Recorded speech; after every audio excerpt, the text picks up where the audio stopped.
ஸ்தோத்திரம். கர்த்தருடைய பரிசுத்தமுள்ள நாமத்துக்கு மகிமை உண்டாகட்டும்.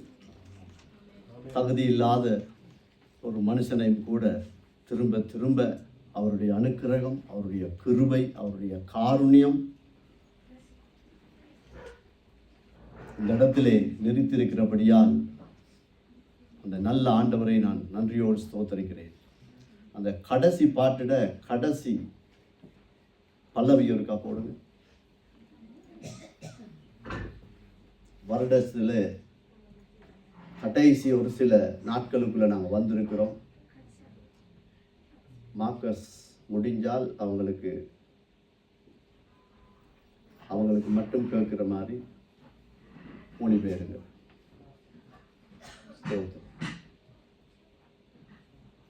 சொன்னதை செய்து முடிப்பீர், நீர் முடித்து தீர் மட்டும் கைவிட மாட்டீர்.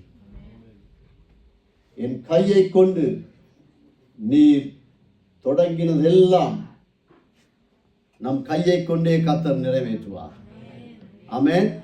இந்த வரியை நான் பாடும்போது குடும்பத்திலே கடைசி, குடும்பத்திலே கழிவு, திக்குவாயம், யாராலும் நேசிக்கக்கூடிய உருவம் கூட எனக்கு இருக்கவில்லை. ஆனால் என்னைத்தான் பரலோகம் தெரிந்து கொண்டது. என்னைத்தான் ஆண்டவராய் இயேசு கிறிஸ்துவின் இரத்தம் முதலாவதாய் என் பாவத்தை தான் கழுவுறத்துக்கு என் வாசல் படியிலே வந்து நின்றது. அதற்கு பிறகுதான் என் தாய், கூட பிறந்தவர்கள், மனைவி, பிள்ளைகள், மருமக்கள், பேரக்குழந்தைகள். எப்படிப்பட்ட ஆண்டவர்! கரங்களை தட்டி ஆண்டவர் நன்றி செலுத்துவார். நம்மை கொண்டு செய்து முடிப்பார். ஆமென். இந்த வரி என்னை தொட்டது. கர்த்தருடைய பரிசுத்தமுள்ள நாமத்துக்கு ஸ்தோத்திரம். இந்த நேரத்திலும் நாங்கள் வேதத்திலே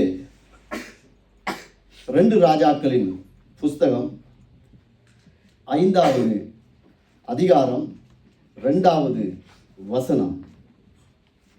சீரியாவிலிருந்து தண்டுகள் புறப்பட்டு இஸ்ரவேல் தேசத்திலிருந்து ஒரு பெண்ணை, சிறு பெண்ணை சிறைபிடித்துக் கொண்டு வந்திருந்தார்கள். அவள் நாகமானை மனைவிக்கு பணிவிடை செய்து கொண்டிருந்தாள். ஜெபித்திருந்தால் ஒரு விசை நாங்கள் கண்களை மூடி, ஆண்டவரே, இந்த வருட கடைசியிலே நாங்கள் வந்திருக்கிறோம். இதுவரைக்கும் நீங்கள் தான் எங்களை பிறந்திருக்கிறீங்க. ஆண்டவரே, எங்களோடு பேசும்படியாய் ஜெபிக்கிறோம். மனுஷ ஞானம் அல்ல, மனுஷ பலன் அல்ல, பரிசுத்த ஆவியானவர் எங்களுக்கு உதவி செய்து, ஆண்டவரே, இந்த வார்த்தைகளை உம்மோடு தியானிக்க எங்கள் ஒவ்வொருவருக்கும் கிருபை தரும்படியாய் ஜெபிக்கிறோம். தடைகள் எல்லாவற்றையும் நீக்கி போடுவீராக. உமது பரிசுத்த நாமம் ஒன்றே இந்த இடத்திலே மகிமை அடைய எங்களுக்கு உதவி செய்வீராக. இயேசு கிறிஸ்துவின் நாமத்தில் ஒப்பு கொடுத்து ஜெபிக்கிறோம் பிதாவே. இதே புத்தகத்திலே 1 கொரிந்தியர் 10வது அதிகாரத்தில் 11வது வசனத்தை நான் வாசிக்கிறேன். இவைகள் எல்லாம் திருஸ்தாந்தங்களாக அவர்களுக்கு சம்பவித்தது, உலகத்தின் முடிவு காலத்தில் உள்ள நமக்கு எச்சரிப்பு உண்டாகும்படி எழுதப்பட்டு இருக்கிறது. ஒருவேளை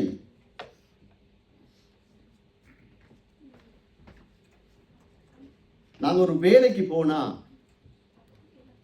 நான் என்னுடைய ஆரம்ப காலத்தில் 2 இன்டர்வியூ தான் நான் அட்டன் பண்ணியிருக்கிறேன். அதில் ஒன்று ப்ரீமா ஃபேக்ட்ரி, மா ஆலைன்னு சொல்லுவாங்க. அதில் போனோன்னே என்னை இன்டர்வியூ எடுத்தவர் PM, பர்சனல் மேனேஜர். என்னுடைய அனுபவம், என்னுடைய வேலை, என்னுடைய பெயர் எல்லாம் கேட்டார். கேட்டுட்டு அவர் ஒரு புக் தந்தார். இந்த புக்கை தந்துட்டு எனக்கு ஒரு 15 நிமிஷம் விட்டாங்க, தனியாக விட்டாங்க. நீ இந்த புத்தகத்தை வாசித்து போட்டு முடிவெடு, நாங்கள் உனக்கு வேலை தர்றதுக்கு தயாராக இருக்கிறோம். இந்த புத்தகத்தை வாசிச்சுட்டு இந்த புத்தகத்தில் இருக்கிற சட்டதிட்டங்களுக்கு எல்லாம் நீ கீழ்ப்படிவாயானால், இதன்படி நீ வேலை செய்வாயானால், எங்களுக்கு உனக்கு வேலை தருவதற்கு ஒரு தடையும் இல்லை. நீ எவ்வளவு பெரிய வேலையாளாக இருக்கலாம், அனுபவசாலியாக இருக்கலாம், இந்த புத்தகத்தை படி. அது எனக்கு ஞாபகம் வந்தது. ஏன் சொல்லுகிறேன் என்றால், ஒருவேளை ஆண்டவர், ஒரு வேலை, நான் அதுக்கு பாத்திரன் அல்ல, இந்த புதிய ஏற்பாட்டின் முதற் பக்கத்தை எனக்கு எழுத தந்திருந்தால், நான் ஆண்டவர்கிட்ட கேட்டு, ஆண்டவரை இந்த வசனத்தை முன்னுக்கு நான் எப்படியாவது எழுத எனக்கு உதவி செய்யுங்க. ஏண்டா இந்த புத்தகத்தில் இருக்கிற இந்த வார்த்தையை நாங்கள் நம்பாவிட்டால், அதாவது முற்பிதாக்களுக்கு நடந்தவைகள் எல்லாம் எங்களுக்கு எச்சரிப்பு உண்டாக்குவதற்காகவே என்ற இந்த, அதாவது 1 கொரிந்தியர் 10ஆம் அதிகாரம் 11ஆம் வசனத்தை நாங்கள் விசுவாசிக்காமல் கர்த்தரை விசுவாசிக்க முடியாது. இந்த வேதத்தில் இருக்கிற ரகசியங்களை விசுவாசிக்க முடியாது. அதனால் முதலாவது, நாங்கள் யாருக்காகவும் எங்களை சாய்த்து கொள்ளாதபடிக்கு கடவுள் இன்றைக்கு என்னோடு பேசுகிறார், என் குடும்பத்தோடு பேசுகிறார், என் சபையோடு பேசுகிறார் என்ற விசுவாசமும் நம்பிக்கையும் எங்களுக்குள்ளே இருக்க வேண்டும் என்று நான் முதலாவதாய் உங்களுக்கு தாழ்மையாய் கேட்டுக்கொள்கிறேன். இதை நம்பணும். நாங்கள் இந்த வசனத்தை நம்பினால்தான் மிச்ச வசனம் எல்லாம் எங்களுக்கு விசுவாசித்து அதை நாங்கள் அப்பியாசப்படுத்தலாம். ஒரு ஃபேக்டரியில சாதாரண ஒரு உலக காரியத்துக்கு நாங்கள் வேலைக்கு போகும்போது அவங்களுக்குன்ற ஒரு சட்டத்திட்டம் இருக்கு, அவங்களுக்குன்ற ஒரு லோ இருக்கு. இதன்படி நீ வேலை செய்தால் நீ வேலை செய்யலாம், இல்லாவிட்டால் அந்த வேலையிலிருந்து யாராயிருந்தாலும் நிராகரிக்கப்பட்டு விடுவார்கள். அதே போலதான் இந்த வேதத்திலும் நாங்கள் கடவுளோடு இணைந்து கொண்டு ஆண்டவருடைய பிள்ளைகள், ஆண்டவருடைய நன்மைகள், அவருடைய கிருபைகள், அவருடைய இரக்கங்களை நாங்கள் மாத்திரமல்ல, எங்கள் பிள்ளைகள், எங்களுடைய பேர குழந்தைகள், அவருடைய சந்ததிகளுக்கும் கடத்துவதற்கு நாங்கள் முதலாவது கர்த்தரை நம்பணும். இந்த வேதத்திலே இருக்கிற ஒவ்வொரு எழுத்தும் எங்களுக்கு முக்கியம். இந்த வேதத்தில் இருக்கிற ஒவ்வொரு வரியும் எங்களுக்கு முக்கியம். இந்த வேதத்தில் இருக்கிற ஒவ்வொரு வார்த்தையும் எங்களுக்கு ஜீவன், சாதாரண வார்த்தை அல்ல. அதனால இன்றைக்கு இந்த ஆராதனையிலே செய்திக்கு ஒரு தலைப்பு கொடுப்பேனானால், அடிமையின் வெளிச்சம். ஒரு அடிமையின் வெளிச்சத்தை குறித்து இன்றைக்கு நாங்கள் தியானிக்க போகிறோம். 2 நாளாகமம் 5 5வது அதிகாரம் 2ஆம் வசனத்திலிருந்து 27 வரைக்கும் ஒரு சில வசனங்களை நாங்கள் தியானிக்க போகிறோம். கர்த்தர்கள் உதவி செய்யட்டும். 2வது வசனம், பின்பு கர்த்தருடைய உடன்படிக்கை பட்டியை சீயோன் என்னும் தாவீதின் நகரத்திலிருந்து கொண்டு வரப்படும். 2 ராஜாக்கள் 5வது அதிகாரம் 2வது வசனம். சீரியாவில் இருந்து தண்டுகள் புறப்பட்டு இஸ்ரவேல் தேசத்திலிருந்து ஒரு சிறு பெண்ணை சிறைபிடித்து கொண்டு வந்திருந்தார்கள். இதுல ஒரு அடிமையின் நிலையை இந்த இடத்திலே நாங்கள் பார்க்கலாம். ஒரு அடிமை பெண், அதாவது அவருடைய சொந்த உறவுகள், சொந்த நிலம், சொந்த வீடு, தாய் தகப்பன் இருந்தார்களோ இல்லையோ, உறவுகள், அண்ணன் தம்பி மாமன் மச்சான், அவ்வளவு பேரையும் விட்டு தனிமையிலே ஒரு பெண்ணை சிறைபிடித்து கொண்டு வருகிற அந்த பெண்ணுடைய நிலைமை எப்படி இருக்கும்? பயம், பதட்டம், எதை எடுத்தாலும் ஒரு ஏக்கம், இருதயத்தில் ஒரு சந்தோஷம் இருந்திருக்காது, சமாதானம் இருந்திருக்காது. அந்த அடிமை, அவருடைய பெயர் கூட இந்த இடத்திலே குறிப்பிடப்படவில்லை. அந்த அளவுக்கு அவள் அடிமையாக்கப்பட்ட ஒரு சிறுபெண்ணாய் இருக்கிறாள். ஆனால் அந்த சுதந்திரவாளியின் பெயர் குறிப்பிடப்பட்டிருக்கிறது. வந்திருந்தால் அவள் நாகமானின் மனைவிக்கு. அப்ப நாகமானுடைய பெயர் அந்த இடத்திலே பதிவேற்றம் செய்யப்பட்டிருக்கிறது. 2வது வசனம். 3வது வசனத்தை வாசிங்க போடுங்கம்மா. அவள் தன் நாச்சியாரை பார்த்து, என் ஆண்டவன் சமாரியாவில் இருக்கிற தீர்க்கதரிசியின் இடத்தில் போவாரானால் நலமாயிருக்கும். ஆமென். அவள் அடிமையாயிருந்தாலும், நெருக்கப்பட்டிருந்தாலும், அவளுக்குள்ளே ஒரு வெளிச்சம் இருந்திருக்கிறது. அவளுக்கு இஸ்ரவேலின் தேவனை தெரியும். ஒரு அடிமை பெண், ஒரு சிறிய பெண், பயத்தோடு நடுக்கத்தோடு இருக்கக்கூடியவள். அந்த கர்த்தருடைய நாமத்தின் வெளிச்சத்தை அந்த இடத்திலே அவள் சாட்சியாய் சொல்லும் ஒரு காட்சியை இந்த இடத்திலே நாங்கள் பார்க்கிறோம். அவளுடைய வெளிச்சம் என்ன செய்தென்றால், ஒரு வியாதிப்பட்டவனை தீர்க்கதரிசிக்கு நேராய் அந்த வெளிச்சம் அவனை கொண்டு போகத்தக்கதாக அவளுடைய நாவின் அறிக்கை அந்த இடத்திலே செயல்படுகிறது. தீர்க்கதரிசி இங்க இருக்கிறார், இந்த இடத்துல போனால் இஸ்ரவேலின் தேவன் உண்மை உள்ளவர், எத்தனையோ காரியங்களை அவர் சொல்லி இருப்பார். தீர்க்கதரிசியை அவரால் காண்பிக்க முடிந்தது. அடிமையாய் இருந்தால் கூட கர்த்தருடைய வெளிச்சத்தை பயன்படுத்த முடியும். தோற்று போனோம், தோய்ந்து போனோம் என்ற இடத்துக்கு ஆண்டவருடைய பிள்ளைகள் வர வேண்டிய அவசியமே இல்லை. நாங்கள் வாழ்க்கையில தோத்துட்டோம், சோர்ந்து போயிட்டோம், இல்லை. அந்த வெளிச்சத்தை எங்களால் காத்துக்கொள்ள முடியும். எங்களுடைய தெய்வம் எங்களை நம்பி தந்த வெளிச்சத்தை, பிரகாசத்தை மற்றவர்களுக்கு எங்களால் கடத்த முடியும். அதான் இந்த வார்த்தை. 4வது வசனத்தை வாசிங்க. அப்பொழுது அவன் போய், இஸ்ரவேல் தேசத்து பெண் இன்ன பிரகாரமாய் சொல்லுகிறாள் என்று தன் ஆண்டவனிடத்தில் அறிவித்தான். 2வது வசனத்துல அடிமையினுடைய பெயர் எழுதப்பட இல்லை. ஆனா 4வது வார்த்தையில அவனுடைய பெயர் என்ன? கடவுளுடைய பிள்ளை. இஸ்ரவேல் என்றால் யார்? தேவனுடைய பிள்ளைகள். ஆமென். கடவுளுடைய பிள்ளைகள். அவளுக்கு அந்த அங்கீகாரம் கொடுக்கப்படுகிறது. நாங்கள் எங்களுடைய வெளிச்சத்தை மற்றவர்களுக்கு பிரகாசிக்கும் போது, மற்றவர்கள் பார்ப்பதற்கு நாங்கள் அடிமைகளாக இருக்கலாம், ஒருவேளை தோற்று போனது ஒரு முகம் இருக்கலாம், சூழ்நிலைகள் எங்களுக்கு எதிர்மறையாக இருக்கலாம். ஆனால் நாங்கள் எங்களுக்குள்ளே இருக்கிற வெளிச்சத்தை, நாங்கள் கண்ட விசுவாசத்தை மற்றவனுக்கு கடத்தும் போது அவர்கள் எங்களுக்கு சொல்லும் பெயர் இஸ்ரவேல், கடவுளுடைய பிள்ளை. அதனால நாங்கள் பயப்பட வேண்டிய அவசியம் இல்லை, கலங்க வேண்டிய அவசியம் இல்லை.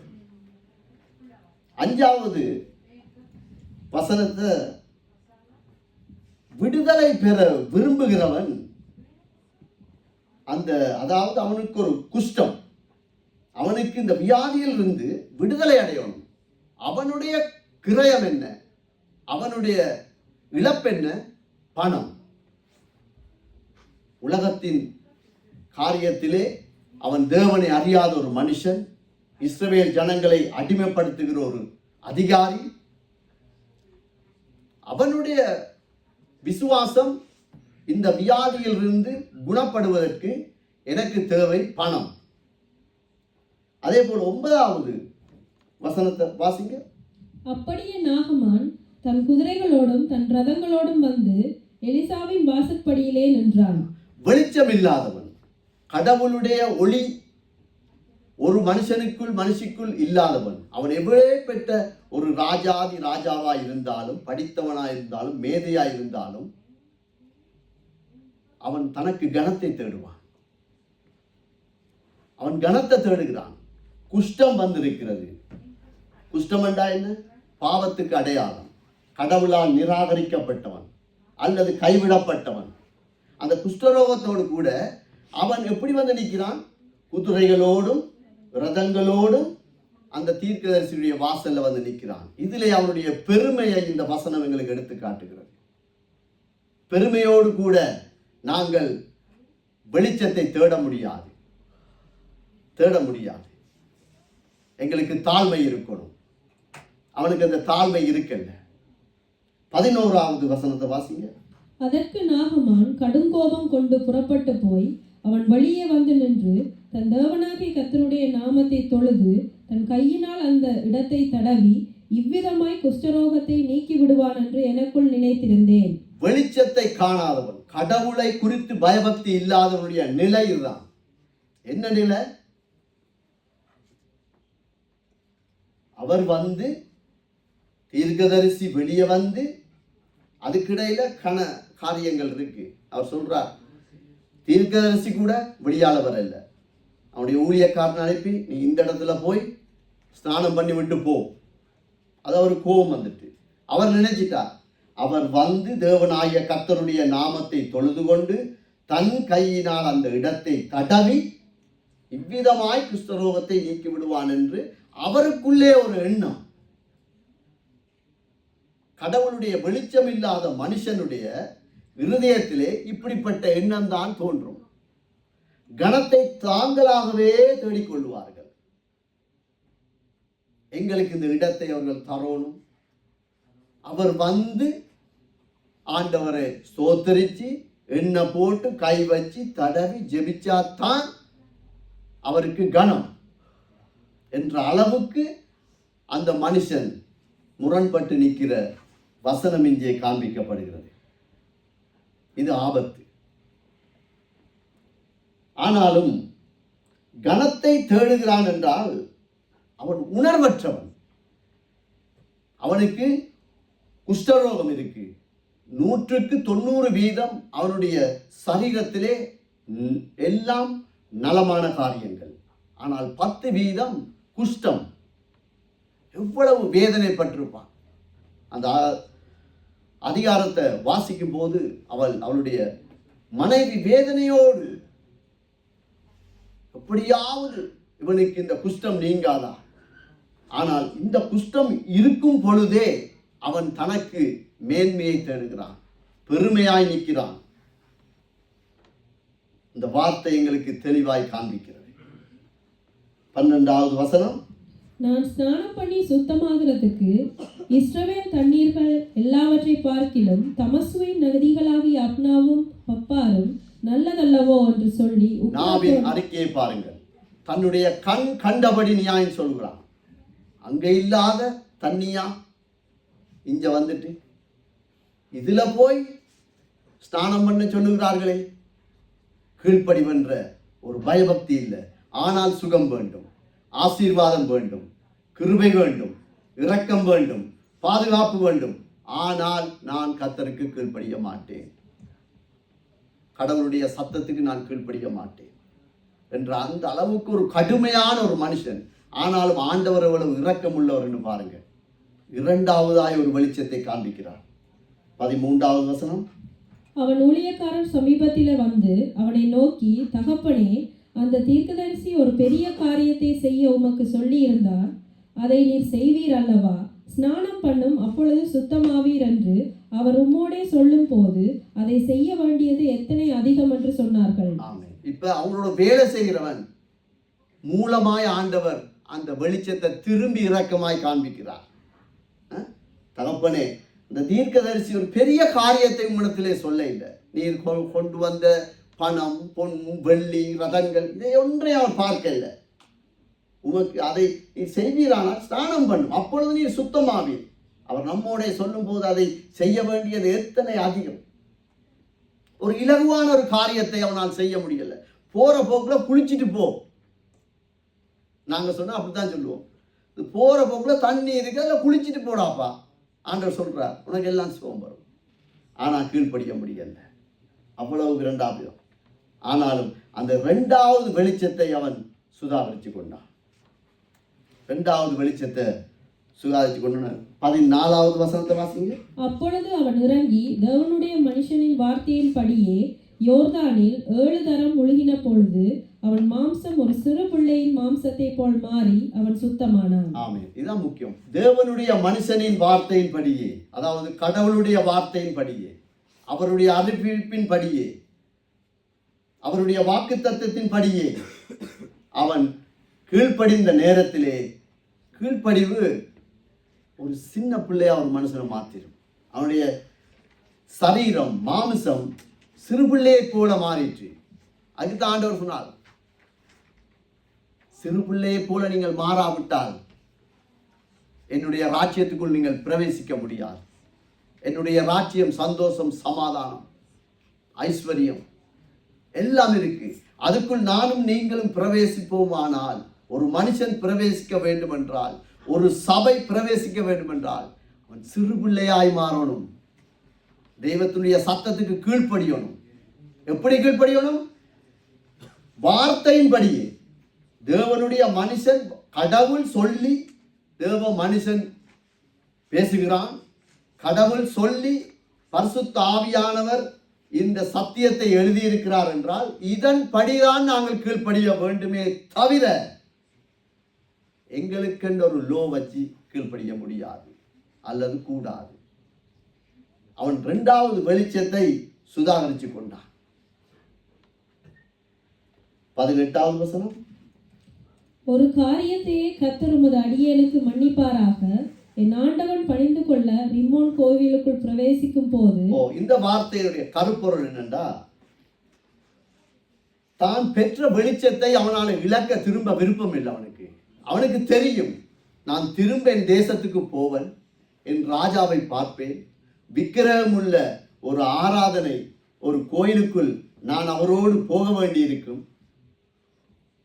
அவன் கேட்கிறான், அந்த இடத்திலே கர்த்தரனை தண்டிக்காதபடிக்கு கெஞ்சுகிறான். வெளிச்சம் பெற்றவனுடைய நிலை இதுதான். அவன் தன்னுடைய பாவத்தை வெளிப்படையாய் அறிக்கையிடுவான். அவன் நினைச்சிருந்தா சுகம் பெற்றுட்டான், எல்லாம் சரி போயிருக்கலாம். இல்லை, அவன் கேட்கிறான், இந்த காரியத்தை கர்த்தர் உமது அடியானுக்கு மன்னிப்பீராக. கடவுளிடத்துல மன்னிப்பு கேட்கக்கூடிய இருதயம். சிறு பிள்ளையான அப்படித்தான் நாங்கள் ஆண்டவருடைய சமூகத்திலே எந்த இடமா இருந்தாலும் சரிதான், நாங்கள் சத்தியத்துக்கு அப்படியே கீழ்ப்படிந்தால் நானும் நீங்களும் சிறு பிள்ளைகள். அந்த வேதத்துக்கு கேள்வியை கேட்டு முரண்பட்டு நின்றால் நாங்கள் அறிவு பெருத்தவர்கள்.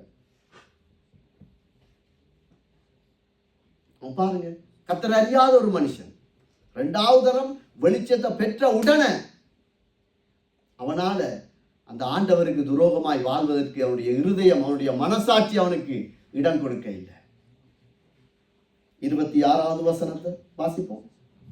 அப்பொழுது அவன் இவனை பார்த்து, அந்த மனுஷன் உனக்கு எதிர்கொண்டு வர தன் ரதத்திலிருந்து இறங்கி திரும்பி போகிறது என் மனம் உன்னுடனே கூட சொல்லவில்லையா?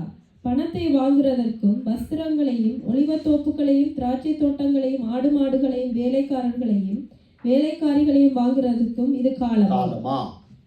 இப்ப ஊழியக்காரனுடைய அசிஸ்டன்ட் அவர் ஊழியக்காரன் சொல்லிட்டார், நீ கொண்டு வந்தது ஒன்றும் நான் எதிர்பார்க்கல, கர்த்தர் சொல்லாத ஒன்றை நான் வாங்க மாட்டேன். அவருடைய நிலைதான், ஒரு தேவ மனுஷனுடைய நிலைதான். கடவுள் சொல்லாத எதையும் எங்களுடைய குடும்பத்துக்குள்ள உள்வாங்க கூடாது. அது எப்பேற்பட்ட காரியமா இருந்தாலும் சரிதான். அந்த நிலை தான், அந்த வார்த்தையை தான் இந்த இடத்துல உறுதிப்படுத்துறார். ஆனா அசிஸ்டனுக்கு ஆசை பணத்தின் மேல. வெளிச்சம் பெற்ற மனுஷன்,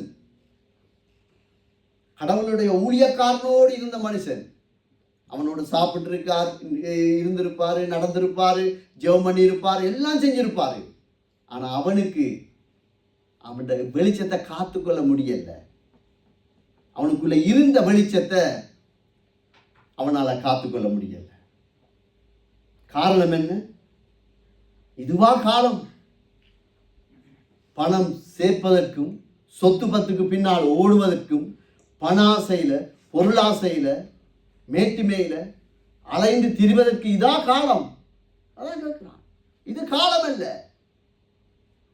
ஆனா அவனுக்கு பணம் பெருசு. வெளிச்சை இழந்த மனுஷன் மிகுந்த ஆபத்தை சந்திப்பான். மிகுந்த ஆபத்து. அது மிகவும் அருவருப்பாயிருக்கும். 27வது வசனத்தை வாசிச்சா தெரியும். உணர்வற்றவன் தேவ சமூகத்தை விட்டே நிராகரிக்கப்படுகிறான். அவனுக்குள்ள அவன் விடுதலை அடைந்த குஷ்டம் இவனுக்குள் வந்து விட்டது. 27வது வசனம், ஆகையால் நாகமானின் குஷ்டரோகம் உன்னை உன் சந்ததியும். அவனை மாத்திரமல்ல, அவனுடைய சந்ததி, மனைவி இருந்திருக்கலாம், பிள்ளைகள் இருந்திருக்கலாம், பேர குழந்தைகள் இருந்திருக்கலாம், அம்மா அப்பா இருந்திருக்கலாம், சந்ததியே சபிக்கப்படுவதற்கு இவன் காரணமாகிவிட்டான். காரணம் என்ன? பணத்தின் மேல் இருந்த ஆசை. தேவ சித்தத்துக்கு இடம் கொடுக்கல. வார்த்தையை அவன் மறந்துட்டான். சத்தியத்தோடு தான் இருந்தவன், சத்தியம் பேசுற ஊழியக்காரனோடு தான் இருந்தவன். முடியல. இந்த நிலைக்கு அந்த மனுஷன் தள்ளப்பட்டுட்டான். கர்த்தரை அறிகிற மனுஷன், கர்த்தருடைய வெளிச்சத்தை பெற்ற மனுஷன், ஆண்டவருடைய இரக்கத்தை பெற்ற வாலிப பிள்ளை, ஆண்டவருடைய நன்மையை பெற்ற கிருபையை பெற்ற தரிசனத்தை பெற்ற சபை தன்னுடைய வெளிச்சத்தை இழக்கும் போது இந்த நிலைக்கு தள்ளப்படும். அது யாரா இருந்தாலும் சரிதான், எந்த பெரிய ஊழியக்காரனா இருந்தாலும் சரிதான், இந்த நிலை தான். கடவுள் மாறாதவர், அவர் எல்லாருக்கும் உண்மை உள்ளவர். அவர் சொன்னால் அப்படியே செய்வார். அவர் நீதியுள்ள தெய்வம். அவர் எங்களுக்கு எதிர்பார்ப்பது கீழ்ப்படிவை மாத்திரமே. என்னை ஒரு விதமாய் கீழ்ப்படிய சொல்லுவார், இன்னொருவரை இன்னொரு விதத்துக்கு கீழ்ப்படிய சொல்லுவார். நான் என்னை வைத்து இன்னொருவரை இடை போட முடியாது. அதனால நாங்கள் தேவ சமூகத்தில் நாங்கள் கீழ்ப்படிவ மறக்க கூடாது. நாங்கள் கீழ்ப்படியாத போது நாங்கள் என்னென்ன நாங்கள் எங்களோட வெளிச்சத்தை இழக்கிறோம். ஆண்டவருடைய பிரகாசத்திலிருந்து நாங்கள் வெளியே போறோம். அதான் உண்மை. அதனால நாங்கள் இந்த நேரத்தில் புதிய உடன்படிக்கைக்கும் எங்களுக்கும் இது நாகமாண்ட ஒரு ஸ்டோரி. அதாவது சரித்திர நடந்த கடவுள் செய்த அற்புதம் செய்த ஒரு கதையை நடந்ததை இந்த வேதாகமம் எங்களுக்கு எச்சரிப்புக்காக எழுதி வைத்திருக்கிறது. நாகமானுக்கு தானே நடந்தது. ஊழியக்காரனுடைய அசிஸ்டன்ட் தானே சபிக்கப்பட்டான். இதேனப்பா எங்களுக்கு கொண்டு வாரா. நாங்க தானே இயேசு கிறிஸ்துவின் ரத்தத்தினால மீட்கப்பட்டு விட்டோம். இயேசுவினால் நாங்கள் விடுதலையாக்கப்பட்டோம். ராஜாக்களாய் ஆசாரியர்களாய் இருக்கிறோம். எங்களுக்கும் இதுக்கும் என்ன? எடுத்து வாசிப்போம். அப்போஸ்தலர்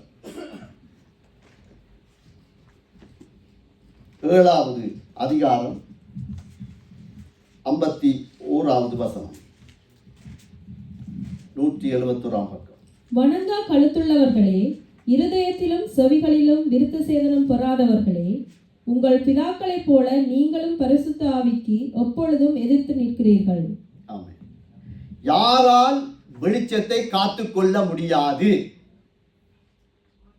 யாரால் ஆண்டவர் தந்த கிருபையை காத்துக்கொள்ள முடியாதென்றால், வணங்கா கழுத்துள்ளவர்களே, இருதயத்திலும் செவிகளிலும் விருத்த சேதனம் பெறாதவர்களே, உங்கள் பிதாக்களைப் போல நீங்களும் பரிசுத்த ஆவிக்கு எப்பொழுதும் எதிர்த்து நிற்கிறீர்கள்.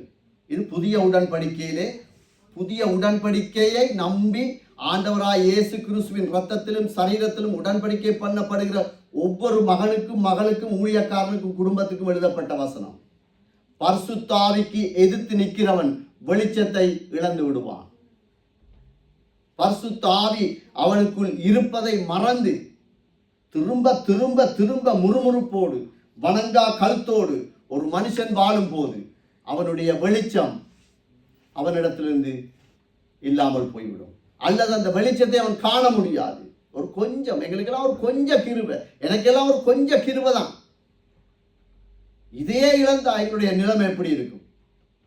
அதனால நாங்கள் எங்களுடைய முற்பிதாக்களை போல, எங்களுடைய அம்மா, எங்களுடைய அப்பா, அப்பப்பா, அவங்கதான், அவங்கள போல நாங்கள் வணங்கா கழுத்துள்ள ஜனங்களாய் இருக்கக்கூடாது. சத்தியத்துக்கு எப்பயும் கீழ்ப்படியணும். வேதம் தான் எங்களுக்கு வெளிச்சம். அந்த சத்தியம்தான் எங்களை வாழ வைக்கும். குறைவுகள் இருக்கலாம், தடுமாறலாம், தவறு செய்யலாம், பாவத்திலே விழலாம். குஷ்டரோகியை ஆண்டவர் சுகப்படுத்தினவர். எங்களை அவரால் சுகப்படுத்த முடியாது. அவர் யாரைக்காகவும் அவருடைய வேதத்தையோ அவருடைய வார்த்தையோ அவருடைய சித்தத்தையோ மாற்றாதவர். அவர் இரக்கமுள்ள ஆண்டவர். நாங்கள் செய்ய வேண்டியது பரிசுத்த ஆவியானவரை துக்கப்படுத்தாத ஒரு வாழ்க்கையை நாங்கள் வாழுகிறோமா? அப்போஸ்தலர் 1:8. பரிசுத்த ஆவி உங்களிடத்தில் வரும்போது நீங்கள் பலனடைந்து எருசலேமிலும் யூதேயா முழுவதிலும் சமாரியாவிலும் பூமியின் கடைசி பரியந்தமும் எனக்கு சாட்சிகளாய் இருப்பீர்கள் என்றார். ஆமென். இந்த வசனம் எங்களுக்கு ஆறுதல் படுத்துகிறது. அதாவது நாங்கள் யாரால் வெளிச்சத்தை காத்துக்கொள்ள முடியும்? எந்த இடமா இருக்கலாம். பரிசுத்த ஆவி ஒரு மனுஷனுக்குள் இருக்கும் போது, ஒரு வாலிப பிள்ளைக்குள் இருக்கும் போது, ஒரு ஊழியனுக்குள் இருக்கும் போது, ஒரு சபையை பரிசுத்த ஆவியானவர் நிறைவாய் நடத்துகிறார் என்றால் அவன் எந்த இடத்திலும் வெளிச்சத்தை காண்பிப்பான். அதான் சாட்சிகளாக இருப்பீங்க. பூமிக்கு உப்பாயிரு. என்னத்துக்கு சொன்னார் உப்பாயிரு? கடவுளுடைய அந்த பரிசுத்த ஆவியானவருக்கு இடம் கொடுக்கிற மனுஷன் சாட்சியாக இருப்பான். முறுமுறுக்க மாட்டான், வெளிச்சத்தை இழக்க மாட்டான். பரிசுத்த ஆவியானவருக்கு கீழ்ப்படுகிறவனை அவர் நடத்துவார். என் ஆவியினால் எல்லாம் கூடும், எங்கள் பலத்தால் முடியாது. எங்கள் ஞானத்தினால் முடியாது, எங்களுடைய பேச்சு திறனால் முடியாது, நாங்கள் வைத்திருக்கிற பணம், அந்தஸ்து, ஆசி முடியவே முடியாது. நாங்கள் நிற்பதே அவர் போட்ட ஈவு, இரக்கம். எங்களோடு பயணித்தவர்களை கொஞ்சம் திரும்பி பாருங்க. பயணித்தவர்களை கொஞ்சம் நீங்க யோசிச்சு பாருங்க. நன்றி சொல்லும் போது அந்த சகோதரி சொன்னார், கடந்து வந்த பாதையை நினைச்சு படி, நினைச்சு பாருங்க. எங்களோட பயணித்தவர்கள் இல்ல, உயிரோடு இல்ல, உயிரோடு இல்ல. எத்தனையோ பேர் வியாதியோடு இருக்காங்க. எத்தனையோ பேர் இயேசு அறியல்ல. எத்தனையோ பேர் இந்த வெளிச்சத்தை காண்றதுக்கு அவங்க அழைப்பு கிடைக்கல,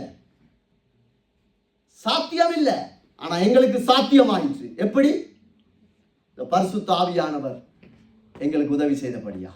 பரிசுத்த ஆவியானவர் விடாமல் எங்களை கொண்டு எப்படியாவது இந்த மகனை, இந்த மகளை, குடும்பத்தை, சபையை, ஊழியக்காரனை பரிசுத்த ஆவியானவர் போராடி கொண்டே இருக்கிறார். அப்படி இருக்கிற மனுஷன் என் அடிமையா இருந்தாலும் சாட்சியா இருப்பான். அந்த இஸ்ரவேல் அதுல பாருங்க, இந்த பிள்ளை அடிமை, சின்ன பிள்ளை, அம்மா அப்பா யாருமே இல்லை. ஆனா அந்த பிள்ளை சாட்சியா இருந்து. எப்படி? இஸ்ரவேலின் தேவன் யாருன்னு அந்த பிள்ளைக்கு தெரியும். அதை அபியாசப்படுத்தி கொண்டே இருந்தது.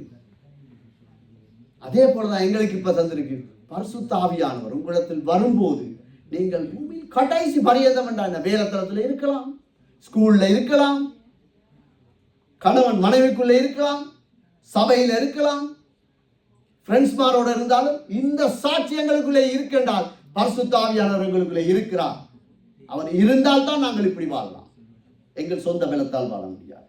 அதனால் அடிமையான ஒரு வாழ்க்கைக்குள்ளே இருந்தாலும் நாங்கள் ஆண்டவராய் இயேசு கிறிஸ்துவின் பிள்ளைகளாய் வாழ பரிசுத்த ஆவியானவர், அவராலும் எல்லாம் ஆகும், அவரால் எல்லாம் ஆகும். அவர் சொல்லிட்டார், என்னால் முடியாத காரியம் ஒன்று உண்டோ? அது எப்பேற்பட்ட காரியமாயிருந்தாலும் சரிதான். உதாரணத்துக்கு நான் ஒரு எறும்பையும் ஒரு காண்டாமிருகத்தையும் உங்களுக்கு காட்சிப்படுகிறது. ரெண்டுக்குமே உயிர் இருக்கு, ரெண்டுக்குமே கண் இருக்கு, ரெண்டுக்குமே தலை இருக்கு, ரெண்டுக்குமே கைகால் இருக்கு, ரெண்டுக்குமே சுவாசம் இருக்கு. ஆனா வித்தியாசமான பலன், வித்தியாசமான உருவம். எறும்பு சேமிப்போ அது மழைக்காலத்தை பார்த்து அதுக்கு முன்னதாய் அது சேமிக்கிறது போன்று காண்டாமிருகம் சேமிப்பதில்லை. எறும்பு போகும்போது ஊதினால் அது உருண்டு போய்விடும். அது பலனில்லாத ஒரு எறும்பு. அதையும் கர்த்தர் தான் படைத்தார், காண்டாமிருகத்தையும் கர்த்தர் தான் படைத்தார். அதுக்கு ஒரு மூளை இருக்கு, எல்லாம் இருக்கு அதுக்கு. ஆனா அளவுக்கு சின்ன, இது உருவத்துல பெருசு. கர்த்தருடைய படைப்பு.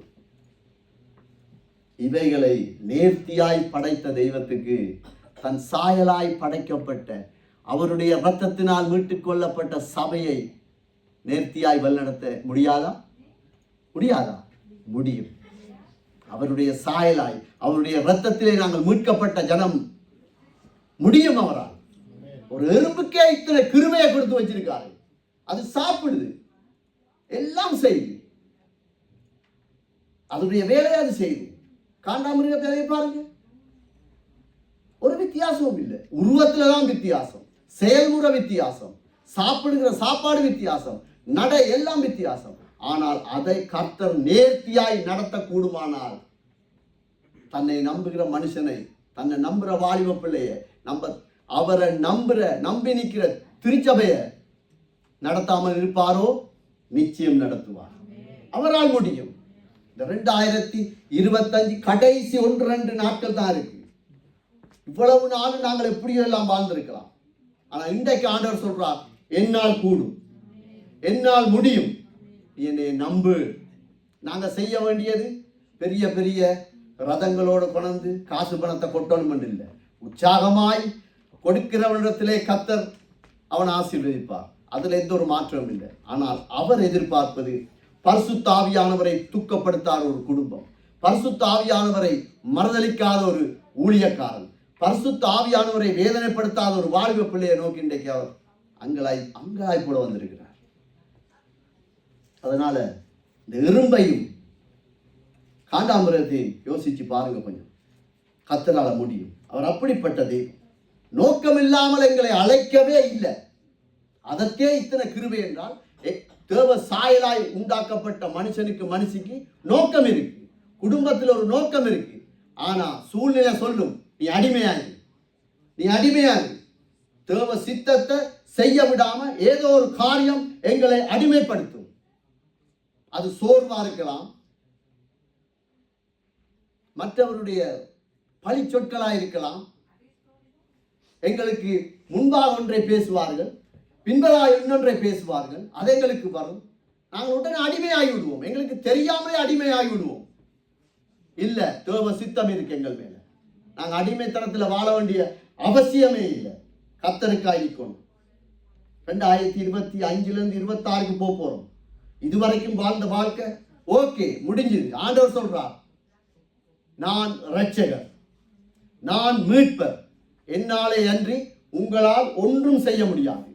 நாங்கள் செய்ய வேண்டியது தேவனுடைய பாதத்திலே விழ வேண்டியதா. 26 25 முடிஞ்சது, பினிஷ்.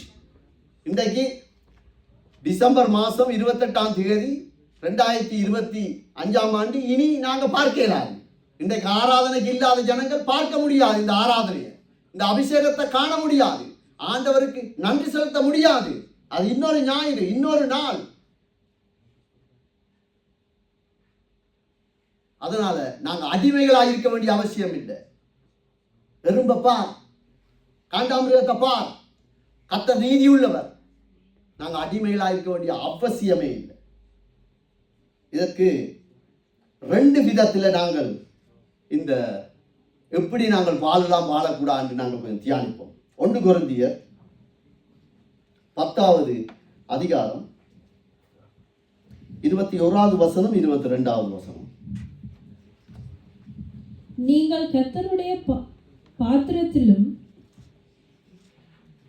பேய்களுடைய பாத்திரத்திலும் பானம் பண்ணக்கூடாதே.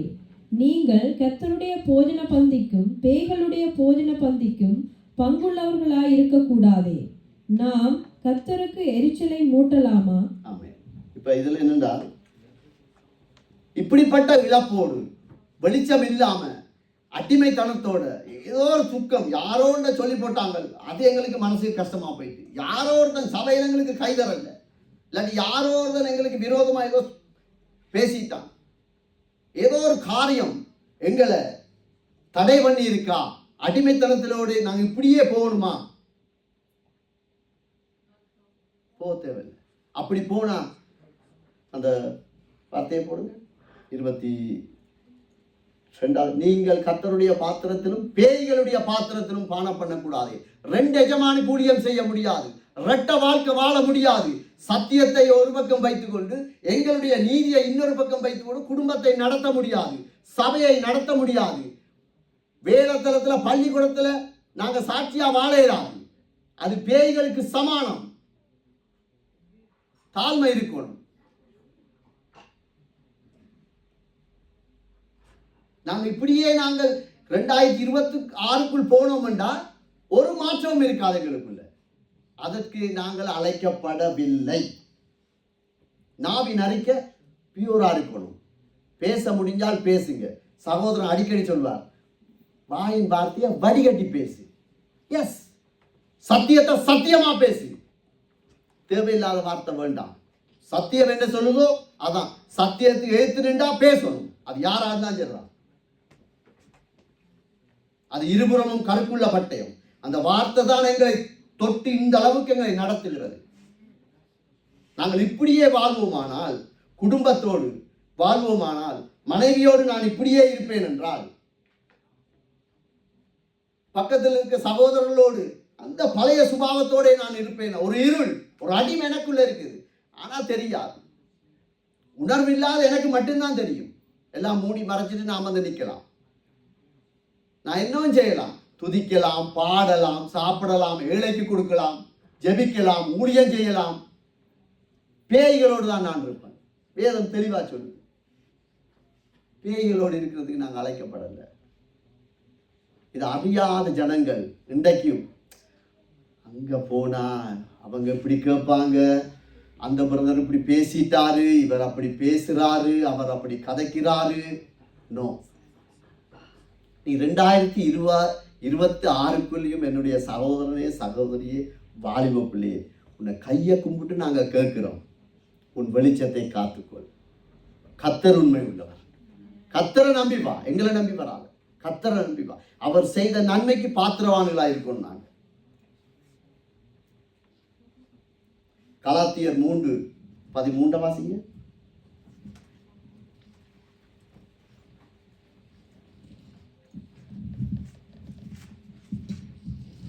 மரத்திலே தூக்கப்பட்ட எவனும் சபிக்கப்பட்டவன் என்று எழுதியிருக்கிறபடி கிறிஸ்து நமக்காக சாபமாகி நியாய பிரமாணத்தின் சாபத்துக்கு நம்மை நீங்களாக்கி விட்டார். ஏன் நாங்க இந்த இருளோட போக அவசியம் இல்லை? அடிமைத்தனத்தோடு நானும் நீங்களும் ஏன் வாழக்கூடாது? இந்த வசனம் இருக்கு. சபிக்கப்பட வேண்டிய நாங்கள் எங்களுடைய இடத்தை கர்த்தராகிய இயேசு கிறிஸ்து அடைந்தார். அவருடைய கல்வாரி சிலுவை ஒவ்வொரு பாடும், ஒவ்வொரு மில்லிமீட்டரும் அவர் பட்ட வேதனை,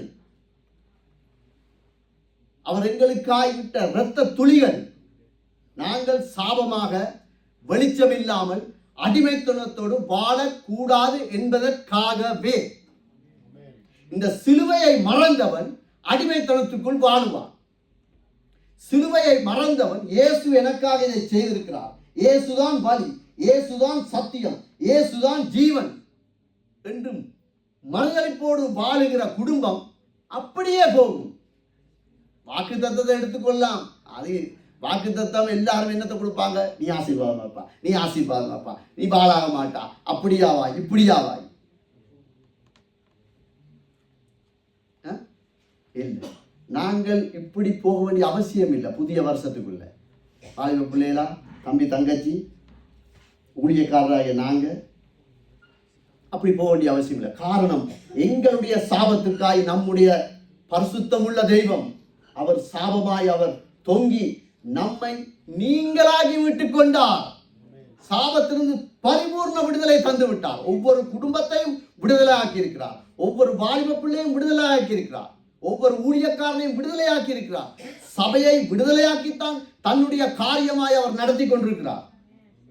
அவர் ஒன்றும் சும்மா நடத்தல. அவர் சகலத்தையும் செய்து முடிச்சுதான் அவர் எங்களை, நீ வெளிச்சத்தில் நட, நீ என்னைய தேடு, குடும்பத்தில் என்னுடைய வெளிச்சத்தை நீ காண்பி என்றெல்லாம் சொல்லிக் கொண்டிருக்கிறார். அந்த வெளிச்சத்தோடு நாங்கள் போகணும், இல்லையென்றா ரொம்ப கஷ்டப்படுவோம். அந்த அவனுடைய குஷ்டம் தண்ணியோடு அந்த பாவம் போக வேண்டிய பாவம் இன்னொரு மனுஷத்துக்குள்ள பூந்ததுக்கு காரணம் என்னென்றா, அவன் இஸ்ரவேல் தேவனுடைய சத்தியத்தை நிலையாய் அறியவில்லை அல்லது மறந்து விட்டான். இதே நிலைதான் இயேசு கிறிஸ்துவின் சிலுவை, இயேசு கிறிஸ்துவின் ரத்தம், அவர் ஆணி பாய்ந்த கரங்கள், தலை அந்த முள்முடிய வைத்து அந்த ரத்தம் தோய்ந்த கண்கள், எனக்காக நம்புகிறவன் வெளிச்சத்தை கண்டு விடுவான். காரணம், நான் ஆண்டவருக்காக நான் வாழ்வேன், சபைக்கு ஆண்டவருக்காக ஊழியம் செய்கிறேன், ஆண்டவருக்காக கூட்டுப்புறது நான் கூட்ட போறேன். நான் யாருக்காக செய்கிறேன்? கர்த்தருக்காக. ஊழியக்காரர்களுக்காகவா? இல்ல. பாஸ்டருக்காகவா? இல்ல. காணிக்கை எதற்கு போடுறேன்? என் தேவன் எனக்கு ஆறுகிற அனுக்கிரகம் எனக்கு தான் தெரியும். ஏன்னா நான் வந்த பாதை எனக்கு தான் தெரியும். ஒவ்வொருவரும் ஒவ்வொரு வாசல் வழியா வந்திருப்பீங்க. எல்லாருக்கும் ஒரே மாதிரி இருக்காது. அப்ப நாங்க அடைந்த அந்த வெளிச்சத்தை மறக்காதபடிக்கு அவருடைய சிலுவை காட்சி எங்கள் குடும்பத்திலே நாங்கள் வைத்துக் கொள்ளணும், கண்முன்னே வைக்கணும். பெருமை வரும்போது, கோபம் வரும்போது, வாயின் வார்த்தை வரும்போது மிச்சம் கவனமா இருக்கணும். தேவையில்லாத அசுத்தமான வார்த்தைகள், அவங்கள பற்றி இவங்களை ஒன்றும் தேவையில்லை. இயேசு என்னை கவனித்துக் கொண்டிருக்கிறார், அவ்வளவுதான். அது ஸ்கூல்ல இருந்தாலும் நீ ஆண்டவரை ஏற்றுக்கொண்ட ஒரு பிள்ளையா இருக்கலாம். இயேசு கிறிஸ்துவின் ரத்தத்தினாலும் சரீரத்தினாலும் மீட்டு கொள்ளப்பட்ட உடன்படிக்கை பண்ணப்பட்ட ஒரு பிள்ளையா இருக்கலாம். ஆனால் அவனுடைய ஸ்கூல்ல மற்ற எல்லாரும் அதுக்கு எதிரானவர்களா இருப்பாங்க, சம்பந்தமே இல்லாம இருப்பாங்க. நீங்க ஆண்டவரே நீர் எனக்காக பாடுபட்டீர், இந்த காரியத்தை நான் தாண்டுவேன், இந்த இடத்திலும் நான் வெளிச்சமாய் நான் வாழுவேன், அப்படி சொல்லுகிற பிள்ளைக்கு, மனுஷனுக்கு, மனுஷிக்கு, அது யாரா இருந்தாலும் சரிதான், கர்த்தர் அவர் சொல்லிட்டார், நான் உங்களை எல்லா அசுத்தத்திலிருந்து நீங்களாகி விட்டேன். You are free. நீங்க பாரத்தோடு சுவையோடு ரொம்ப கஷ்டமா இருக்கு பிறகு அது இப்படி இருக்கு. No no no no. கர்த்தர் எங்களுக்காக யுத்தம் செய்வார். கடவுளுடைய மனுஷனுக்கு விரோதமாய் யார் எழும்பினாலும் வேதத்தின்படி பரிசுத்த ஆவியானவரை துக்கப்படுத்தாமல் அவன் தன்னை அடக்கிக் கொண்டு எப்படியாவது நான் இந்த வெளிச்சத்தை காத்துக்கொண்டு வாழ வேண்டும் என்று நிற்கிற மனுஷனுக்கு, ஒரு தேவ பிள்ளைக்கு விரோதமாய், குடும்பத்துக்கு விரோதமாய், சபைக்கு விரோதமாய், வாலிப பிள்ளைக்கு விரோதமாய் எழும்புகிற மனுஷன் அவ்வளவுதான். நாங்க நியாயத்துக்கல, கர்த்தரை எழுதி வச்சிருக்கிறார், அவர் யுத்தம் செய்வார். அதனால நாங்க பயப்பட வேண்டிய அவசியமே இல்லை. 1 கொரிந்தியர் 10:31 வாசிங்க. ஆகையால் நீங்கள் புசித்தாலும் குடித்தாலும் எதை செய்தாலும் எல்லாவற்றையும் தேவனுடைய மகிமை கண்டு செய்யுங்கள். ஆமென். இது 2வது விதம். ஒன்று அப்படியே போறோம். 2026க்குள்ள வாக்குத்தத்தம் பிரதர் தாராரு, என்ன வச்சு ஜபிக்கிறாரு, எல்லாம் நல்ல ஓகே. ஆனா வெளிச்சம் இல்லை, இருள், அப்படியே போறது. அது ஒரு விதம். இன்னொரு விதத்தை ஆண்டவர் இருக்கிறார். நீங்கள் புசித்தாலும் குடித்தாலும், அதாவது ஏன் நாங்கள் குடிக்கிறோம் சாப்பிட்றோம்? உயிர் வாழ்வதற்கு. உயிர் வாழ்வதற்கு தான் சாப்பிட்றது குடிக்கிறது, அது முக்கியம். புசித்தாலும் குடித்தாலும் எதை செய்தாலும் என்றால் அதுக்குள்ள எல்லாம் வரும். நாங்கள் கார் ஓடினா என்ன, வேலை செய்தா என்ன, ஃப்ரெண்ட்ஸ்மாரோட இருந்தா என்ன, ஊழியம் செய்தா என்ன, என்ன செய்தாலும் தேவனுடைய மகிமைக்கு உகந்ததான் நாங்கள் செய்யணும். அவருடைய பரிசுத்த நாமம் மகிமை அடையும் என்றால் செய்யலாம். அது எப்பேற்பட்ட காரியமா இருந்தாலும் பரவாயில்லை. இப்படி வாழுகிற மனுஷன் வெளிச்சத்தை காத்துக்கொள்ளுவான். கார் ஓடிக்கொண்டிருக்கும், ஒருத்தன் திடீர்னு குறுக்க வாரான், 2வது ஸ்டேரிங்ல அடிச்சு இதாண்டு கத்தினா, நீ பேயோட ஓடுறா. நீ யாரோட ஓடுறா? நீ இந்த சீட்ல இருக்கிறாண்ட, அந்த சீட்ல பிசாசு இருக்கிறான். எஸ், சபையில வந்து அவன் இப்படித்தான், நீ பேயோடே வந்து பேயோடே போறா. பேயால ஸ்தோத்தரிக்க முடியும், பேயால ஆராதிக்க முடியும், பேயால அற்புதம் செய்ய முடியும். எலியாக்கு முதலே சத்துரு அக்னி இறக்கினவன் வேதத்தில் இருக்கு. அதனால முலாம் பூசப்பட்ட இதுகளை வச்சுக்கொண்டு நாங்கள் வெளிச்சத்தில் வாழுகிறோம், அவன் இப்படி இருக்கிறான். கர்த்தருக்கு தெரியும். எதை செய்தாலும், ஒரு சகோதரன் எனக்கு விரோதமா பேசினா நான் வாயடைக்கணும். என்னை கூட்டிக் கொண்டு பாதை எனக்கு மட்டும்தான் தெரியும். நான் தரித்திரத்திலிருந்து வாழ்ந்த ஒரு மனுஷன், விடுதலை இல்லாமல் வாழ்ந்த மனுஷன்.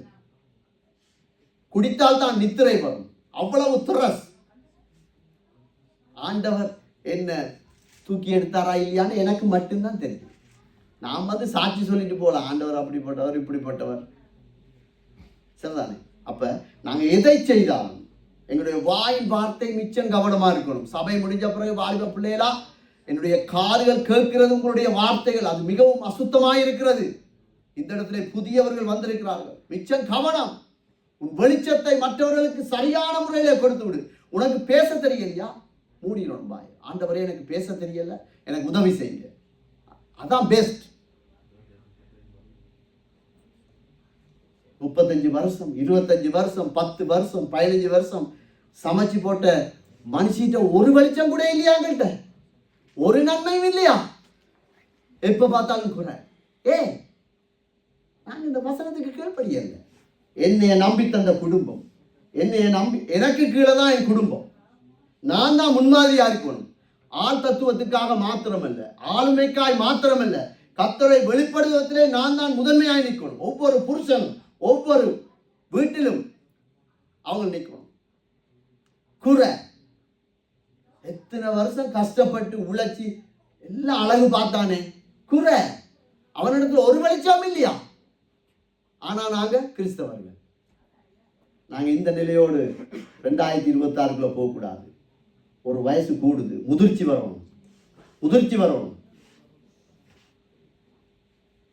18 வயசு ஒரு புள்ள ஸ்கூலுக்கு போய் இன்னும் ஏபிசிடி ஏபிசிடி ஏபிசிடின்னு படிச்சுட்டு வந்தா எங்களுக்கு எப்படி இருக்கும்? எப்படி இருக்கும்? இன்னும் முட்டாளா இருக்கிறா. 18 வயசு ஆச்சு, 7 வயசு ஆச்சு, அந்த வயசுக்கு ஏற்ற படிப்பு அவனுக்குள்ள இருக்கணும்.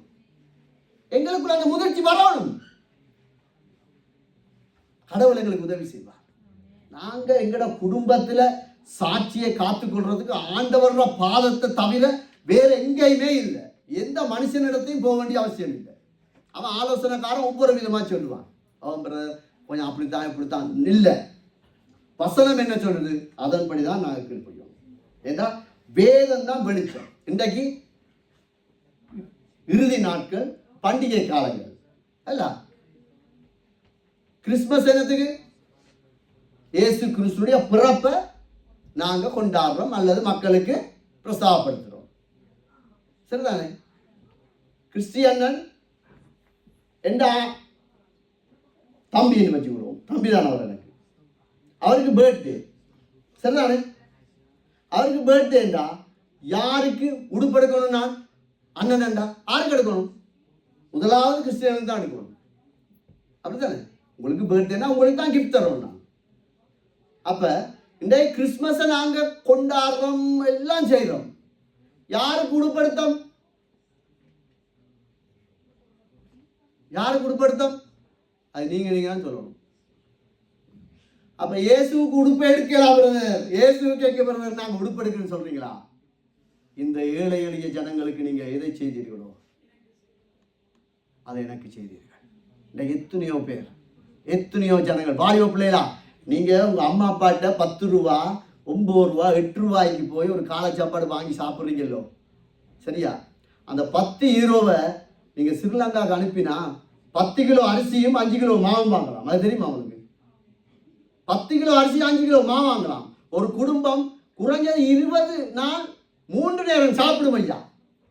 நாங்க சாப்பிட துடைச்சிட்டு போட்டு வர 8 யூரோ 10 யூரோ. கவனம். கர்த்தர் உங்களிடத்தில் கொடுத்ததை, என்னிடத்திலே கொடுத்ததை கர்த்தர் நம்மிடத்தில் கேட்பார். நாங்க விளையாட இயலாது, சாதுரியம் சொல்ல இயலாது, சாட்டு போக்கு விட இயலாது.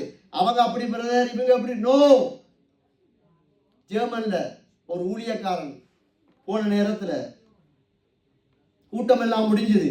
அந்த ஊழியக்காரனுடைய வீட்டில் அவரை கொண்டாந்து இருக்க வச்சு சாப்பாடு கொடுத்தது 11 வயசு பிள்ளை. 11 வயசு பிள்ளை. அந்த ஊழியக்காரன், மாமா, நான் அவரோட பேர் சொல்ல நான் விரும்பல, ஒரு உண்டியலை கொண்டு கொடுத்துதான். அப்பதான் அவங்க அப்பா பார்த்தாராம். என்னடா உண்டியல், இவ்வளவு பெரிய உண்டியல்? ஓப்பா, ஏண்டா ஏசப்பாக்காக நீங்க எனக்கு சாப்பாட்டுக்கு டிப்ஸ் மணி எல்லாம் தருவீங்க, அதெல்லாம் நான் போட்டு இந்தியா காசுக்கு 1,75,000 கொடுத்துருக்கு. இன்றைக்கு நாங்க என்ன செய்தோம்? வேலைக்கு போங்க, நீங்க உடுங்க, சாப்பிடுங்க, எல்லாம் செய்யுங்க, கர்த்தருடைய நாமம் அந்த இடத்துல மகிமைப்படுதான்னு பார்த்துக்கொள்ளுங்க. கவனம், கவனம். ஏழை எளிய ஜனங்கள் இன்றைக்கு ஒரு கொப்பி இல்லாம ஸ்கூலுக்கு போகாம எத்தனை பிள்ளை இருக்காங்க தெரியுமா? ஒரு ஷூ இல்லாம எத்தனை பிள்ளை இருக்கிறாங்க? ஆனா ஆண்டவருக்கு சோத்திரம், எங்களுடைய ஞாயிறு ஆராதனையில இந்த சண்டே ஸ்கூல் பிள்ளைகள் உற்சாகமாய் கொடுத்திருக்கிறார்கள். ஆச்சரியமாய் இருக்கு. 4-5 பிள்ளைகள் தான், 4-5 பேர் தான் தொகை கொடுத்திருக்கிறாங்க. நல்லது. ஆனா வாலிப பிள்ளைகள் நாங்க இதுல கவனமா இருக்கணும். அம்மா அப்பா நாங்க கவனமா இருக்கணும். ஒரு கோலா தானே குடிச்சிட்டு போ, ஒரு அம்பு இருக்கிறதானே, 10 யூரோ எங்க கணக்குப்பா. 10 கிலோ அரிசி 5 கிலோமா. ஒரு குடும்பம் 3 நேரம் 20 நாளாவது சாப்பிடும் குறைஞ்சது. எங்களுக்கு நடக்கிற பர்த்டே கொண்டாட்டமா இருக்கலாம், திருமணமா இருக்கலாம், என்னவா இருக்கலாம், முதலாவது நாங்கள் இயேசுவுக்கு கொடுக்க வேண்டிய பங்கை நாங்கள் கொடுத்தால் எல்லா இடத்திலும் எல்லாவற்றிலும் தேவனுடைய நாமத்தை நாங்கள் மையப்படுத்துவோம். பெருமைக்காக இல்லை, கொடுத்து போட்டு ஃபேஸ்புக்ல போடுற இல்லை, இன்ஸ்டால போடுற இல்லை, போட்டோவோட இல்லை, அது இல்லை. வலது கை கொடுத்தால் இடது கைக்கு தெரியாம கொடு. இதை காத்துக்கொள்வதற்கு இதுதான் வழி. நாங்கள் எதை செய்தாலும், ஒருவரோட பேசினா என்ன, ஆலோசனை சொன்னா என்ன, ஒரு பாட்டு படிச்சா என்ன, சர்ச்சில் கூட்டினா என்ன, ஒரு டீ போட்டு கொடுத்தா என்ன, எல்லாம் கடவுளுடைய நாமம் அந்த இடத்துல மகிமைப்படணும். அவ்வளவுதான். ஆனா சத்துரு சொல்லுவான், நீ பேயோட என்னோட இரு, நீ அடிமையாவே இரு, அவனை பாரு, அவன் இப்படி சொன்னவன் இல்ல, நீ இப்படி இருக்கக்கூடாது, நீ ஊழியம் செய்யக்கூடாது, நீ அப்படி செய்யக்கூடாது, இப்படி இல்லை. கர்த்தர் அவரால் ஆகாத காரியம் ஒன்றுமே இல்லை இந்த வாழ்க்கை. அவரால் முடியும். அதாவது இந்த 26வது வருஷத்துக்குள்ள நாங்க போகக்கூட, நாங்க இப்படியே போறது கடவுளுக்கு பிரியமில்லை. சரிதானே? ஒருவேளை இல்ல பிரதர், நான் எல்லாம் நேர்த்தியா இருக்கேன், கர்த்தருக்கு ஸ்தோத்திரம், குறைகள் இருக்கும், அறிக்கையிடுவோம் நாங்கள். சரியா? ஏசாயா கடைசியாக 66வது அதிகாரம் 2ஆம் வசனத்துல பி பகுதியை வாசிக்கிறது. என்னுடைய கரம் இவைகளை எல்லாம் சிரித்ததினால் இவைகளை எல்லாம் உண்டாயின என்று கர்த்தர் சொல்லுகிறார். ஆனாலும், வேதத்தில் இந்த ஆனாலும், அப்பொழுது ரெண்டு வசனத்தை கோடு போட்டு வைக்கணும். ஏன்னா அதுக்கு பின்னால் ஒரு சத்தியம் வரும். ஆனாலும் சிறுமைப்பட்டு ஆவியில் நொறுங்குண்டு என் வசனத்துக்கு நடுங்கிறவனை நோக்கி பார்ப்பேன். சரிதானே? இப்ப எனக்கு பலன் இல்லை, மனசிய மன்னிக்க எனக்கு முடியல, பலன் இல்லை. பக்கத்தில் இருக்கிற சகோதரனை மன்னிக்க பலன் இல்லை. அவன் எப்பயோ ஒரு வார்த்தையை சொல்லி போட்டான், நிராகரிச்சுட்டான் என்னைய, ஓகே, பலன் இல்லை. கடவுளுடைய வார்த்தைக்கு நடுங்குற மனுஷனை நோக்கி கர்த்தருடைய சூரியன் அவன் மேல் உதிக்கும். கர்த்தர் செய்வார். அதை நாங்கள் பயப்பட வேண்டிய அவசியமே இல்லை. இந்த 2026ஆம் ஆண்டுக்குள்ள போற நாங்க ஒவ்வொருவரும் அவருடைய சூரியன் எங்கள் மேல் உதிக்கணுமாண்டால் 1000 வாக்குத்தத்தத்தை வாங்கலாம், ஜெபிக்கலாம். கர்த்தருடைய வசனத்துக்கு நடுங்கி நிற்கிற வாலிப பிள்ளை உன்னை அசைக்கலாது, உன்னை அசைக்கலாது. உனக்கு விரோதமா இருப்பாங்க, இருந்தா தான் கர்த்தருடைய நாமம் அந்த இடத்துல மகிமைப்படும். வேலைத்தளத்துல நம்மளை அசைக்கலாது, வெளியால அசைக்கலாது, உறவுகள் மத்தியில என்ன பரிச்சல் வந்தாலும் எங்களை அசைக்கலாது. காரணம், நாங்கள் கடவுளுடைய திரு வசனத்துக்கு நடுங்கி கீழ்ப்படுகிறவர்களாக இருந்தால் கர்த்தர் எங்களுக்காய் யுத்தம் செய்வார், கர்த்தர் எங்களுக்காய் யுத்தம் செய்து முடிப்பார். அது எப்பேற்பட்ட காரியமாக இருந்தாலும் சரிதான். அதனால இந்த நாளில் நாங்கள் எங்களை ஒப்பு கொடுப்போம். ஆண்டவரே, நாங்கள் இருக்கிற வண்ணமாகவே உம்மிடத்திலே நாங்கள் வருகிறோம் ஐயா. எங்களால முடியல, நாங்கள் பலவீனமான ஜனங்கள் தான், உமது வசனத்தை மறந்த ஜனங்கள் தான். எங்களுக்கு உதவி செய்யுங்க. அவர் நிச்சயமாய் எங்களுடைய கண்ணீரை துடைத்து அவருடைய வெளிச்சத்தை உதிக்க பண்ணி எங்களை சாட்சியாய் நிறுத்த அவரால் மட்டும் முடியும், அவரால் முடியும். அதனால யாரும் கலங்க வேண்டிய அவசியம் இல்லை, யாரும் பயப்பட வேண்டிய அவசியம் இல்லை, யாரும் தொய்ந்து போயிருக்க தேவையில்லை. அப்படி சொல்லிட்டான், நிராகரிச்சுட்டான், அப்படி செய்யிட்டான். இன்னும் கர்த்தர் உடைய வசனத்துக்கு நடுங்குகிறவனை கர்த்தருடைய கண்கள் பார்க்கும். ஒரு அதிகாரியே எங்களை வீட்டை சந்திச்சா எங்களுக்கு எவ்வளவு ஒரு தைரியம் வரும்.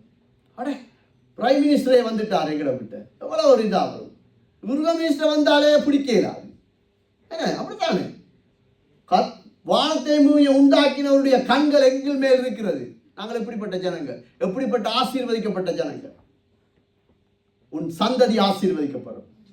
மனைவி, பிள்ளைகள், பேர குழந்தைகள், மருமக்கள் அத்தனையும் தேவனால் ஆசீர்வதிக்கப்படுவதற்கு ஒரே ஒரு வழி, கர்த்தருடைய வார்த்தைக்கு நடுங்கி நிற்கிற மனுஷன். ஆண்டவரே, இந்த வசனத்துக்கு ஐயோ நான் இப்படி செய்யிட்டேன், மன்னிங்க, உடனே திரும்பிடும். அந்த கிருபையை கேட்டு நாங்கள் இந்த ஆராதனையை, இந்த வார்த்தை பகுதியை நிறைவுக்குள்ள வருவோம். பரிசுத்தமுள்ள பிதாவே, வாய்களை திறந்து ஜெபிங்க.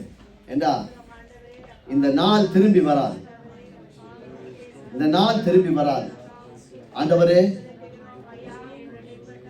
நீங்கள் தந்த வெளிச்சத்தை காண்பிக்க மறந்த நாட்களுக்காய் எங்களை மன்னிப்பீராக, இடங்களுக்காய் மன்னிப்பீராக, எங்கள் வாய் சொற்களை மன்னிப்பீராக. எங்களிடத்துல பலன் இருக்கவில்லை, எங்களிடத்துல பலன் இருக்க இல்லாது எங்களுக்கு உதவி செய்யுங்க. நீங்க தானே சொல்லி இருக்கிறீங்க, உங்களோட வார்த்தைக்கு நடுங்கிறவனை நான் நோக்கி பார்ப்பேன். ஆண்டவரே, உங்களோட வார்த்தைக்கு கீழ்ப்படியக்கூடிய இருதயத்தை தாங்க ஆண்டவரே. பரிசுத்த ஆவியானவரை துக்கப்படுத்தாத இருதயத்தை தாங்க ஆண்டவரே. ஒவ்வொருவரையும் உமது கரத்திலே வைத்தோம். நாங்கள் உண்மை நம்பி இருக்கிறோம் ஐயா. உமது வார்த்தை உண்மை உள்ளது ஐயா. எங்களுக்கு உதவி செய்யுங்க. ஒவ்வொரு குடும்பத்தையும், ஒவ்வொரு ஊழியக்காரர்களையும், ஒவ்வொரு வாலிப பிள்ளைகளையும், ஒவ்வொரு சிறு பிள்ளைகள் மேலும் உம்முடைய நீதியின் சூரியன் உதிப்பதை எங்கள் சொந்த கண்கள் காண எங்களுக்கு கிருபை செய்யும்படியாக ஜெபிக்கிறோம். இயேசுவின் நாமத்தில் ஒப்பு கொடுத்து ஜெபிக்கிறோம் பிதாவே. எல்லா கணமும் மகிமையும் கத்தரிக்கை உண்டாகட்டும்.